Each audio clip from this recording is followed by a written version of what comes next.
Mutual fund scheme introduction video में अपन ने discuss किया था कि एक यूनिट की जो वैल्यू होती है उसे नेट एसेट वैल्यू बोलते हैं।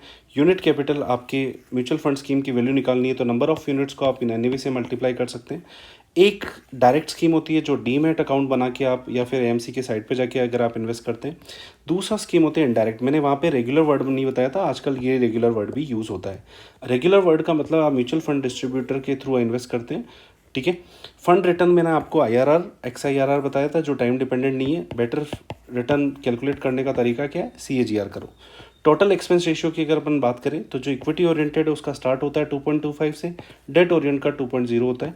जैसे जैसे असेट अंडर मैनेजमेंट कंपनीज के अंडर बढ़ता जाता है ये AUM कम होता जाता है, ये एक्सपेंस रेशियो कम होता जाता है।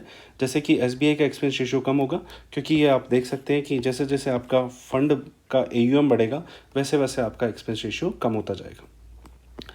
दो और इम्पोर्टेंट टाइप की स्कीम है, एक का नाम है ग्रोथ, एक का नाम है IDCW। IDCW का जो पहले नाम हुआ करता था वो था डिविडेंड।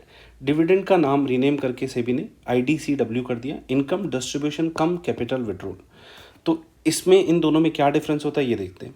तो जो ग्रोथ होता है उसमें जो भी आपका प्रॉफिट हुआ वापस री इन्वेस्ट हो जाता है, इस वजह से NAV आपकी इंक्रीज हो जाती है। NAV इंक्रीज होती रहेगी इस फंड की। इसमें NAV आपकी डिक्रीज होती है, जो भी प्रॉफिट होता है वो आपको डिस्ट्रीब्यूट हो जाता है। तो फिर टैक्स कैसे लगेगा इस पे? जो टैक्स है ग्रोथ पे वो short term capital gain tax, एक साल के अंदर आप निकालते हैं तो जो भी आपका गेन हुआ उस पर 15% टैक्स लगेगा। अगर long term capital gain tax जो कि 10% है, लेकिन ध्यान रखने की बात यह है कि इसमें 1 लाख तक का गेन टैक्स फ्री है। 10 लाख आप इन्वेस्ट की करे हो, अगर आपका 1 लाख रुपए का गेन हुआ है, 11 लाख रुपए हो गए आपका टोटल, तो 1 लाख पे कोई टैक्स नहीं लगेगा। 1,20,000 अगर आपका 1,20,000 अगर आपका गेन हुआ है तो सिर्फ 20,000 पे आपका 10% टैक्स लगेगा। ये ग्रोथ में होता है।